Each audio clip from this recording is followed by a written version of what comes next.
Bismillahirrahmanirrahim. Assalamualaikum warahmatullahi wabarakatuh. Pada video kali ini saya akan sharing tentang berapa sih gaji PNS gitu. Jadi biasanya orang bertanya-tanya gaji PNS itu berapa sih? Jadi di sini ada aplikasi di Play Store namanya Gaji PNS. Jadi ini saya sudah download, langsung saja install, langsung saja kita buka.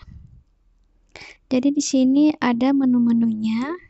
Yang pertama di sini itu ada yang pertama gaji PNS Indonesia tahun 2020, kemudian gaji pokok PNS per golongan, tunjangan keluarga, tunjangan umum, tunjangan jabatan, tunjangan beras, tunjangan khusus, tunjangan pajak penghasilan, uang makan, pembulatan, potongan perhitungan gaji PNS, pola karir PNS. Jadi dimulai dari sini kita akan masuki dari gaji PNS Indonesia tahun 2020 ya. Jadi di sini ada undang-undangnya, yaitu Undang-Undang Nomor 5/2014 tentang ASN pada pasal 79 menyebutkan pemerintah wajib membayar gaji dengan adil dan layak kepada PNS serta menjamin kesejahteraan PNS. Jadi komponen gaji PNS itu terdiri dari penghasilan dan potongan. Jadi kalau penghasilan itu ada gaji pokok, tunjangan keluarga, umum, jabatan, beras, khusus, pajak penghasilan, dan pembulatan. Kemudian kalau potongannya, di sini ada iuran wajib pegawai, kemudian ada pajak penghasilan, ada taperum, terus potongan lain-lainnya. Kemudian di sini ada komponen penghasilan di atas berlaku sama untuk semua PNS, baik instansi pusat maupun daerah maupun pemerintah daerah. Namun ada faktor menyebabkan besaran yang diterima seorang PNS berbeda meskipun mempunyai golongan, pangkat, dan jabatan yang sama. Komponen yang mempengaruhi selisih gaji PNS tersebut karena adanya tunjangan kinerja, uang makan. Kemudian di sini besaran tunjangan kinerja tergantung kepada instansi yang ditempati sebagai PNS.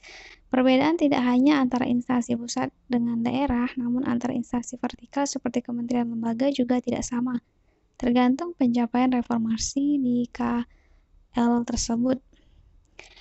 Bagi pemerintah daerah, tunjangan kinerja sangat dipengaruhi dengan PAD, yaitu pendapatan asli daerah, sehingga daerah yang menjadi pusat bisnis atau mempunyai kekayaan sumber alam yang besar berefek pada pemberian tunjangan kinerja daerah yang besar pula.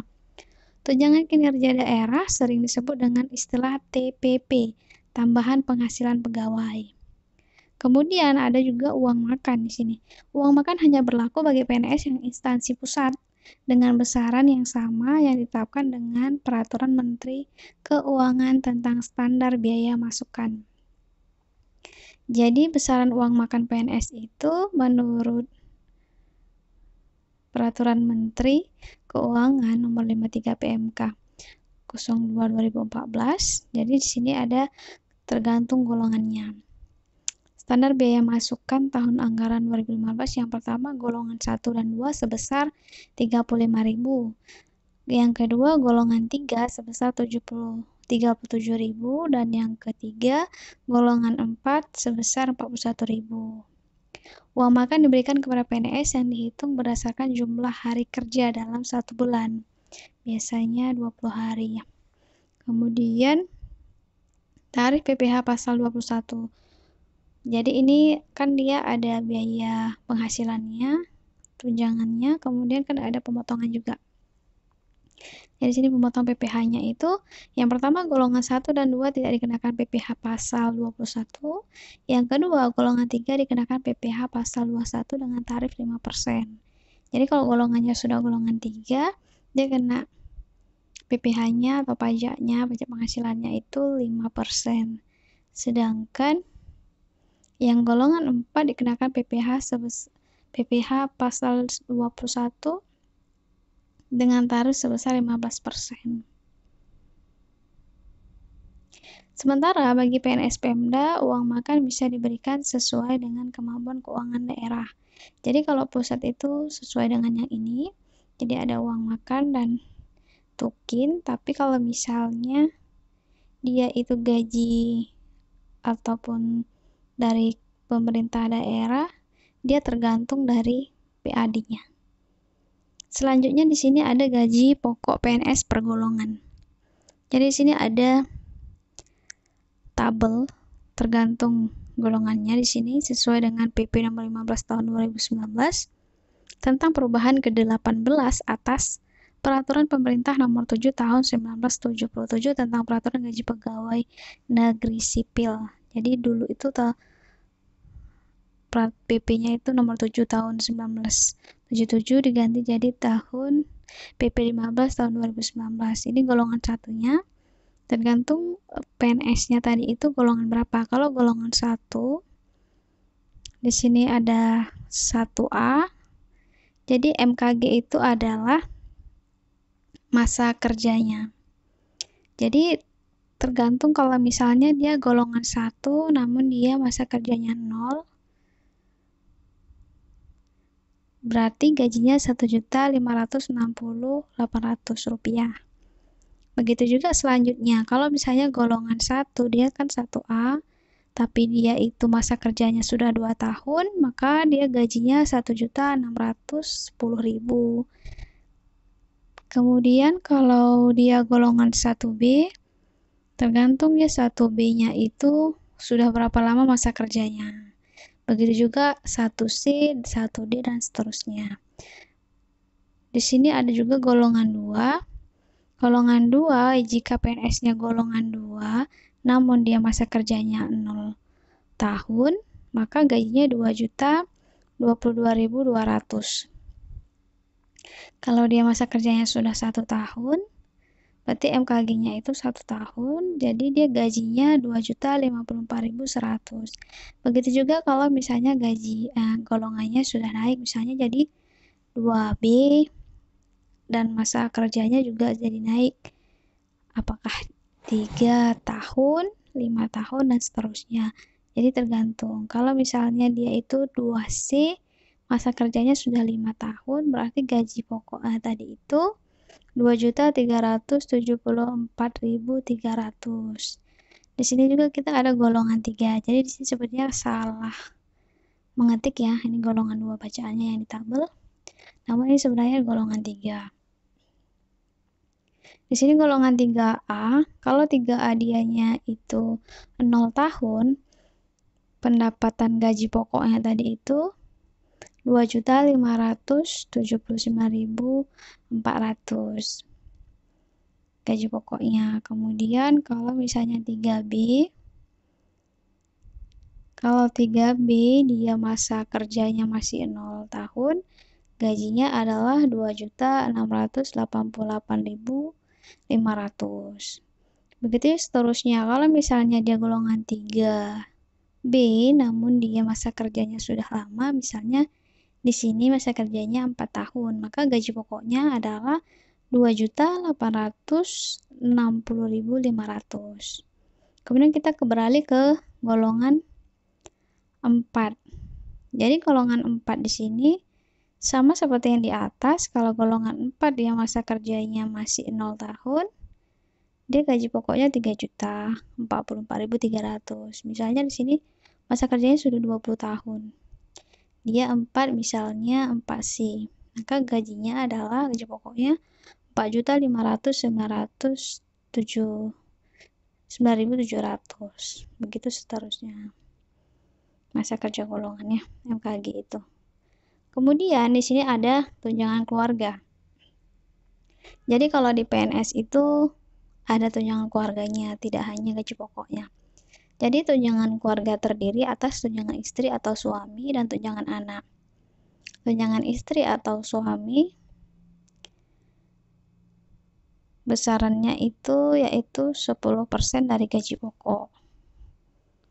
Gitu. Sedangkan kalau tunjangan anak di sini tergantung dia ada syarat-syaratnya. Misalnya dia diberikan untuk 2 orang anak sebanyak 3. Besaran tunjangannya yaitu 2% per anak dari gaji pokoknya. Kalau suami tadi itu 10% dari gaji pokok, sedangkan kalau anak 2% dari gaji pokok. Kemudian di sini juga ada syarat-syarat yang lainnya. Misalnya anak tadi itu tidak akan mendapatkan tunjangan jika sudah melampaui batas usia 21 tahun, sudah menikah, sudah mempunyai penghasilan sendiri, dan dia menyatakan bahwasannya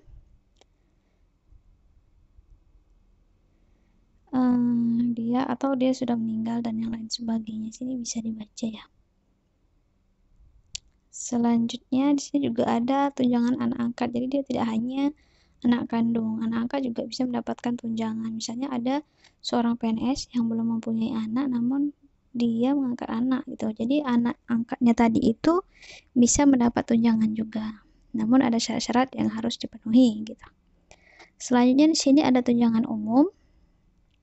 Jadi tunjangan umum ini tergantung dari golongannya. Jadi kalau golongan 1 175, golongan 2 180, golongan 3 185.000. Jadi ini tunjangan umum. Jadi maupun golongannya dia 3A, B, C atau 4A, B, C, D, tetap dia itu setiap golongan 4 dia tunjangannya 190 atau golongan 3 itu pasti dia 185.000. Selanjutnya di sini ada tunjangan jabatan. Ini bisa dibaca sendiri. Tunjangan jabatan struktural sebagai apa gitu. Jadi di sini ada tunjangan jabatan struktural kalau misalnya dia jabat golongannya 1A, besaran tunjangannya itu eselon 1A, dia besarannya itu 5.500.000 sampai ke bawah. Jadi kita bisa lihat di sini kalau misalnya 4A, eselon 4, 5A, berarti dia golongannya itu 3A. Gitu juga seterusnya. Jadi kalau misalnya dia mempunyai jabatan struktural, akan dilihat dari golongannya juga. Gitu. Selanjutnya, di sini ada tunjangan beras.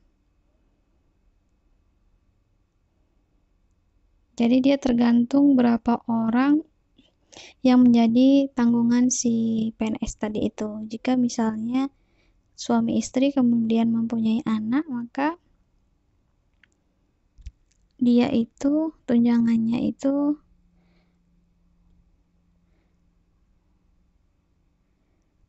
dikalikan berapa orangnya tadi.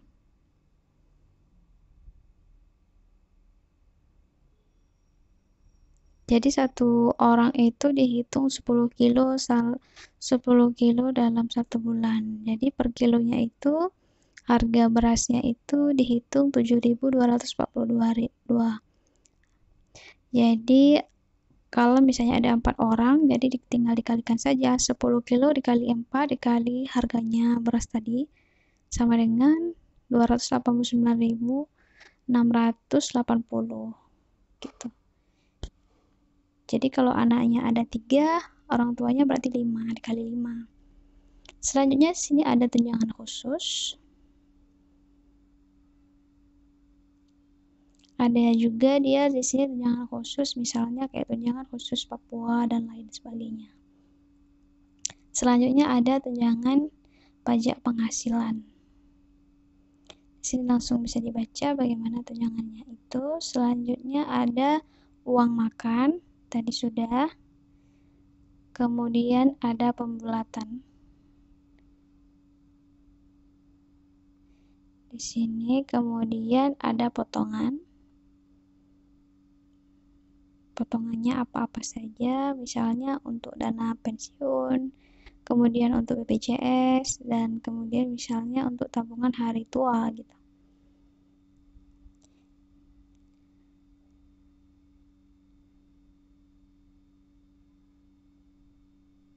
Jadi dia tergantung juga golongannya. Itu kemudian di sini ada perhitungan gaji PNS.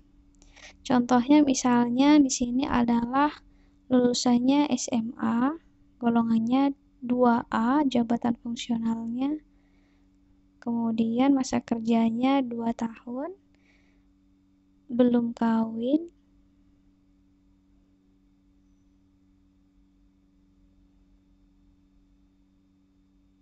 Jadi kalau TK di sini tidak kawin, kalau M di sini menikah dengan 2 anak. Jadi kita contohkan yang single dengan yang sudah menikah. Gitu. Contohnya di sini adalah gaji pokoknya itu kalau bisa single dia itu 2.054.100. Sedangkan kalau dia sudah menikah memiliki 2 anak, tunjangan memiliki 2 orang yang ditanggung, maksudnya dia itu tunjangan anaknya, kemudian juga ada untuk tunjangan istri atau suaminya. Tunjangan umumnya sama. Selanjutnya di sini tunjangan beras. Tunjangan beras tadi itu kan tergantung yang kita tanggung.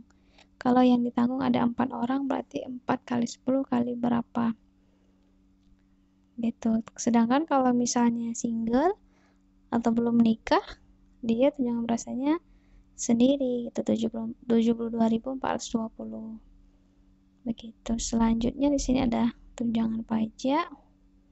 Jadi iuran wajib pajak juga ada, pajak penghasilan dan lain-lain. Jadi selisihnya itu atau perbedaannya itu yang single tadi 2.096.200, sedangkan yang menikah dengan 2 anak 2.572.200. Kemudian ini ada tunjangan kinerja dan uang makan. Jadi di sini juga tinggal ditambahkan uang makannya 22 hari ya, bukan 20 hari tadi. 22 hari dikali golongannya 35.000, kemudian tunjangan kinerjanya berapa, jadi totalnya semuanya 6.476.000. Di sini contoh kalau PNS Kota Semarang 7.072.000, kalau yang single 6.596.200, sedangkan kalau PNS daerah lain atau kabupaten lain itu juga berbeda. Gitu. Ini ada contoh-contohnya. Jadi gaji ditambah tunjangan jabatan atau tunjangan umum anak, kemudian uang makan, uang beras, gitu. Kemudian pola karir PNS ini di sini bisa dilihat bahwasanya tergantung dia masuknya itu dari golongan berapa. Jadi ini ada umurnya, masa kerjanya, kemudian pensiunnya sampai dengan pensiun gitu. Kalau lulusan S2 dan S3 juga ada S1, sarjana, SLTA juga ada di sini. Ya, tinggal dilihat kira-kira nanti sampai menuju puncak karirnya itu di umur berapa. Jadi bisa diperkirakan. Oke, semoga membantu bagi teman-teman yang ingin tes PNS atau ingin tahu sebenarnya gaji PNS itu berapa, bisa lihat di aplikasi ini ya. Semoga bermanfaat. Jangan lupa like, komen, dan subscribe. Assalamualaikum warahmatullahi wabarakatuh.